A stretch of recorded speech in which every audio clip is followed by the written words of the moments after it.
This list contains over 500 names of homeless people who have passed on.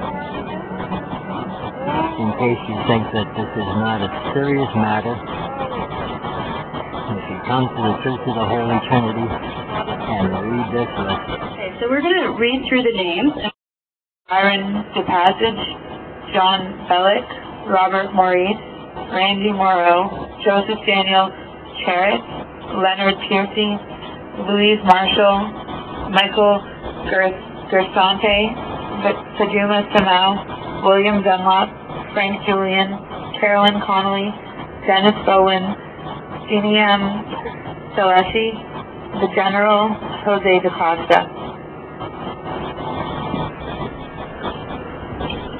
The list from which we just read includes more than 550 names of men, women, and children who have lived and died on the streets of Toronto as a direct result of homelessness. Stop, pause, and remember all of those people and the many more who continue to struggle as they live on our streets. Then call your local city councillor, the mayor, your MPP, and your MP. Help solve the homelessness disaster. So the issue that we have with homeless names, because there's some years where we have 70 names, 50 names, 40 names, and this year obviously we have less than 20. It's twofold. One is that there's nobody who's actually responsible for tracking names on a regular basis that's paid. So it's those of us who can do it by volunteer, who can try to cobble together what we hear.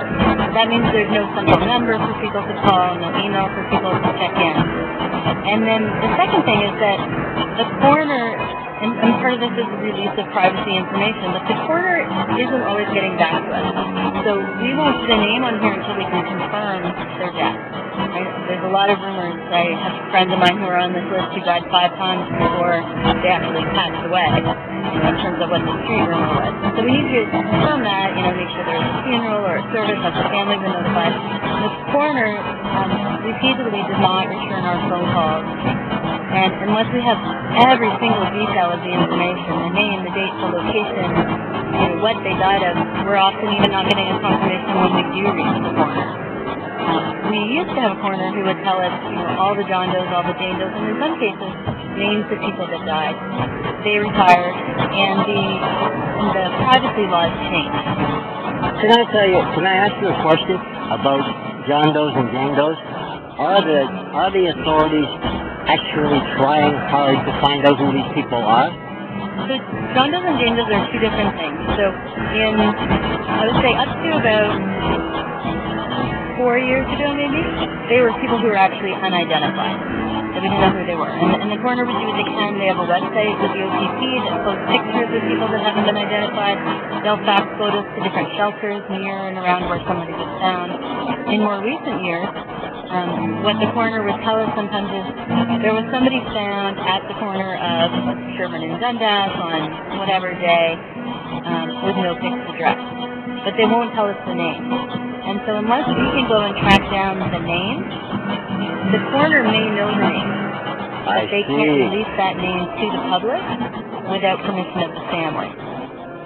And so those names don't get released. Do they not go into an obituary in the newspaper? Or? A homeless person generally would get an obituary. I see. They're going to get a sort of a welfare death. He doesn't even read a line in the newspaper that they have. Yeah, because you have to pay for those. You do? Oh, I didn't know that. Yeah, you have to pay for an obituary. So sometimes if it's somebody really well known, we can get an article written about someone, but it's not all the time. What's interesting is there are deaths in city shelters. Right? I mean, Seton House runs a palliative care unit. They have long-term care. They have the annex for chronic alcoholics. So obviously there are going to be people, if you're running palliative care, you're helping people die comfortably and, with dignity. Until a couple years ago, there was no system where a shelter had to report to anyone else in the city that someone had died in their shelter. They just would call the coroner, the body would be taken away, it would go to a funeral home, but there was no actual need to notify, supervisors at City Shelter Support and Housing who funds the shelter that someone had died. And when we found out that was happening, we were furious. So, you know, we're working with the city and trying to improve reporting of homelessness. And one of the things we've gotten now is that if somebody dies, they find out about it. They don't always get the details, but there's a tracking system in place now, so the city knows how many people die in a city shelter. I see. So, one of the things that I think I've gotten clear now is that although the numbers of people that are listed as deceased for this year are much lower than they have been in previous years, it's not that there are less people having died, but that there's been a change in coroner's policy, and they are not being as cooperative with letting us know. Yeah, and I would like to hope that maybe not as many people are dying, like that maybe our efforts at, you know, encouraging the city to put people into shelters and to call cold alerts when it's actually cold or snowing, you know, that maybe that's protecting some people from dying. But I know when we first started this, we estimated that we had about a quarter to half of the names in any given year. And I would say this year we have even less than that. So there's a gap in terms of our ability to track and record without any staff, people to do that, right? I mean, volunteers are great, but you need to have a system in place. Exactly. It should be something the city should be doing. Yeah, I think there should be a central recording line that any shelter, any drop-in that's aware of a homeless person dying can record that, and the city can follow up with the coroner, and the city can get a lot more information than we can get.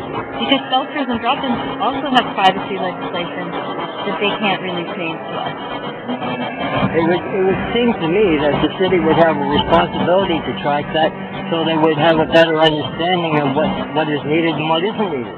Sure, absolutely. And so they did that. We formed a homeless death committee with Kathy Crow and myself and my step-pod and the city staff. And they released one report January or February this year. But the problem was because is that through the Welfare Institute? No, it's actually through the city. Okay. City report went to the Board of Health. But the problem is because they're not getting names, what they can say is we know that this is the minimum number of people who died, but we don't know what the maximum is. So if we get a shelter death, and then the shelter reports it just with a number, and then the city gets it from the coroner, but maybe they don't know the name, that could all be the same person, right? So we can't say that just because the city has 20 and we have 30 and the coroner has 20, that those all add up together to 70. It might just be 30 people. It's heartbreaking. It's absolutely heartbreaking that the city doesn't even care enough to want to know this information. Yeah, I've been doing this for 8 years. I helped start the memorial. And I used to say when I worked at the church that it was the best and the worst part of my job. Right? And it's very hard to call people and ask about death. And, when homeless folks that I know from my work die, and I have to add their names, even reading some of them today, when they were friends of mine and I have to read their name out, it's heartbreaking. At the same time, I know that they're remembered in a way that they had never been before we started this. I heard a couple of names out there that I thought had gone out of town that hadn't. Yeah. But we help families reconnect sometimes too. At least they know what happened and we can get them closure and hook them up with the shelter that the person last stayed at, and they can tell them about, the last few years of their brother's life or their sister's life, and that's good and helpful, I guess. It certainly is. People need to at least know what happened to their family. Yeah. Thank you very much. Can you just say your name again, please? Sure. So it's Tanya Gulliver.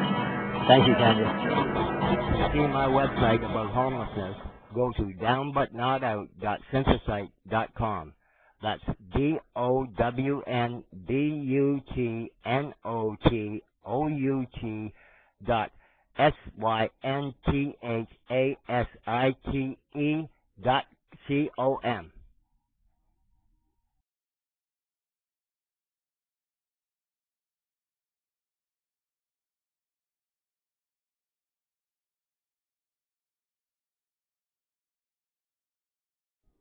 Thank you for viewing this video.